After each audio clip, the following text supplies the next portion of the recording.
Halo adik-adik, ketemu lagi di channel Bioeduka. Kita lanjutkan belajar persiapan untuk UTBK SNBT, kali ini dengan materi penalaran matematika. Kita langsung ke soal yang pertama. Berikut disajikan diagram batang cadangan devisa negara dalam juta US dollar. Berdasarkan diagram batang tersebut, terdapat beberapa tahun yang menunjukkan kenaikan cadangan devisa negara.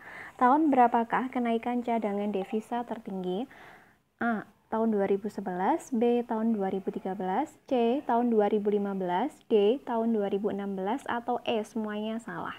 Nah, sekarang kita coba cek satu persatu. Mulai dari opsi yang A, yaitu 2011. Berarti kenaikannya itu kan dilihat dari tahun sebelumnya, yaitu tahun 2010. Dari tahun 2010 ke tahun 2011, ya itu benar berarti naik ya. Kemudian tahun 2013 berarti sebelumnya tahun 2012, berarti dari sini ke sini itu benar mengalami kenaikan. Kemudian yang tahun 2015, berarti sebelumnya tahun 2014, dari sini ke sini juga benar mengalami kenaikan. Kemudian tahun 2016, berarti dari sini ke sini. Oke, nah gimana cara menghitung kenaikan devisa negaranya? Caranya adalah seperti ini. Ya, tadi yang mengalami kenaikan ini ya. Dari sini, kemudian dari sini, kemudian dari, dari 2016, berarti dari sini ke sini. Nah, lalu gimana rumus untuk menghitung kenaikan cadangan devisa negara? Kita bisa menghitungnya menggunakan rumus ini ya. Berarti selisih antara tahun itu dengan tahun sebelumnya, kemudian dibagi dengan banyaknya pada tahun sebelumnya dan dikalikan dengan 100%.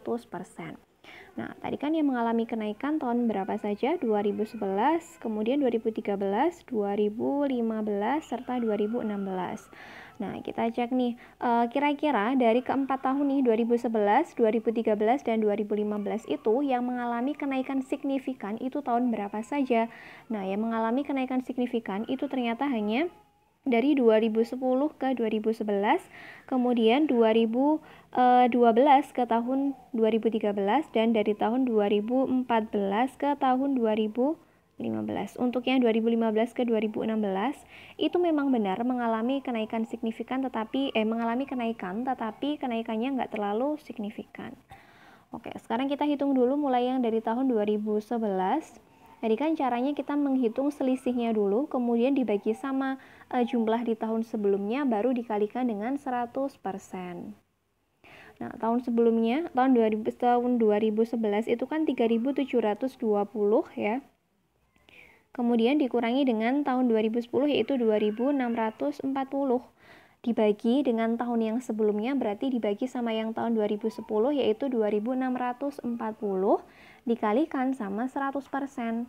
Nah, 3.720 dikurangi dengan 2.640, itu hasilnya 1080 per 2.640 dikali 100%, hasilnya adalah sebesar 40,91%.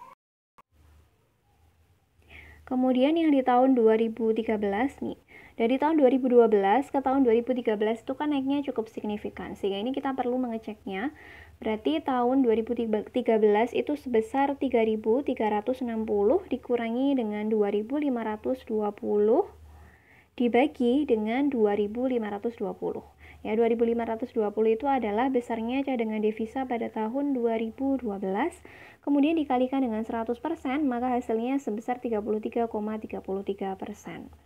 Lalu yang tahun 2015 lagi nih, yang kenaikannya cukup signifikan, karena untuk yang tahun 2016 itu tadi naiknya nggak terlalu banyak ya, sehingga yang kita hitung itu yang di tahun 2015 saja. Berarti yang di tahun 2015 itu adalah 4.320 dikurangi dengan yang tahun 2014, yaitu 3.120 dibagi dengan yang di tahun 2014 tadi, yaitu 3.120, baru dikalikan dengan 100%. Nah, 4.320 dikurangi dengan 3.120 adalah 1.080 dibagi dengan 3.120 dikalikan dengan 100%, yaitu 38,46%. Maka di antara tahun 2011, tahun 2013, sama tahun 2015 itu yang paling tinggi mana? Oh, ternyata yang paling tinggi adalah yang di tahun 2011. Tuh, berarti kenaikan yang paling tinggi itu terjadi pada tahun 2011. Oke, sekarang kita lanjut ke soal nomor 2. Masih dengan diagram batang yang sama, tapi pertanyaannya berbeda ya. Pertanyaannya adalah, berapa persentase kenaikan cadangan devisa dari tahun 2012 ke tahun 2016? Nah, berarti tahun 2016 itu posisinya ada di sini, kemudian yang 2012 posisinya di sini. Ya, caranya sama dengan yang tadi. Berarti yang tahun 2016 itu dikurangi dengan yang 2012, kemudian dibagi sama yang tahun 2012, baru dikalikan dengan 100%. Yang 2016 itu adalah 5040 dikurangi dengan 2012, yaitu 2520 per 2520 dikalikan dengan 100%.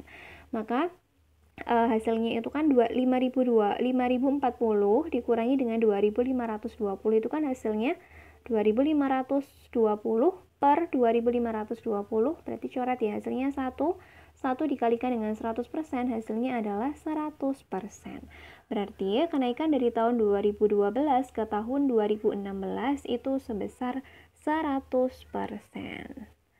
Oke, lanjut ya ke soal yang nomor 3. Diagramnya masih sama. Nih ya, berapakah persentase cadangan devisa tahun 2015 dari cadangan devisa rata-rata selama periode yang dikaji? Berarti kita harus mencari dulu besarnya devisa masing-masing tahun, yakni dari tahun 2010 sampai tahun 2017. Kita hitung dulu rata-ratanya berapa, baru nanti kita bandingkan dengan yang di tahun 2015. Oke, tadi yang di tahun yang rata-ratanya dari tahun 2010 sampai 2017 itu kan berarti semuanya kita jumlahkan lalu kita bagi dengan 1, 2, 3, 4, 5, 6, 7, 8. Oke, banyaknya datanya ada 8. Berarti yang mulai dari tahun 2010 yaitu 2640 tambah 3720 tambah 2520 tambah 3360 tambah 3120 tambah 4320 tambah 5040 ditambah dengan 3120 dibagi dengan 8 dan diperolehlah hasil sebesar 3480. Nah, maka perbandingannya atau persentase cadangannya yang di tahun 2015 dibandingkan dengan cadangan devisa rata-rata, maka rumusnya sama dengan tadi ya. Berarti yang di tahun 2015 yakni sebesar 4.380 ini dikurangi sama rata-ratanya yaitu 3.480 dibagi dengan yang rata-ratanya yaitu 3.480. Nah, kenapa kok dibaginya sama rata-rata? Karena tadi kan mintanya di sini dibandingkan dengan yang cadangan devisa rata-rata selama periode yang dikaji. Baru dikalikan dengan 100%, maka diperolehlah hasil sebesar 125%. Jadi jawabannya adalah yang D. Gitu, gampang banget ya. Sekarang kita lanjut ke soal yang nomor 4. Nah, berikut ini disajikan bentuk yang pola. Nah, kita disuruh mencari nilai dari X-nya sama Y-nya itu berapa. Nah, di sebelah kirinya itu kan disajikan gambar dengan bentuk yang serupa, yang mana semua nilainya itu sudah lengkap. Di sini sudah ada nilai 6, 24, 4, sama 10. Nah, tentunya yang di gambar bagian kanan ini juga memiliki pola yang sama. Nah, lalu gimana kira-kira pola dari gambar yang ada di sebelah kanan ini? Nah, di sini ada angka 4, 6, di sampingnya ada angka yang cukup gede, yaitu 24 sama 10. Nah, 4 sama 6 supaya jadi 10 ini diapakan? Nah, ternyata yang ada di sebelah sini itu adalah dijumlah. Berarti 4 sama 6-nya ditambahkan hasilnya 10, sedangkan 4 sama 6 itu dikalikan hasilnya adalah 24. Maka untuk yang gambar di sebelah kanan polanya juga sama. Yang 3 sama 9 ini kita jumlahkan. Berapa 3 sama 9? Jumlahnya adalah 12. Kemudian yang di sebelah kanannya 3 sama 9 ini kita kalikan. Nah, kalau kita kalikan 3 kali 9 itu berapa? 27. Berarti opsi apa yang hasilnya adalah 12 sama 27? Yaitu opsi yang E. Gitu. Sekarang kita lanjut ke soal yang terakhir ya. Nih, disajikan suatu tabel dan kita disuruh menghitung rata-rata persentase tingkat penyelesaian sekolah jenjang SMA yang diminta pada tahun 2018 sampai tahun 2020. Oke, caranya gimana?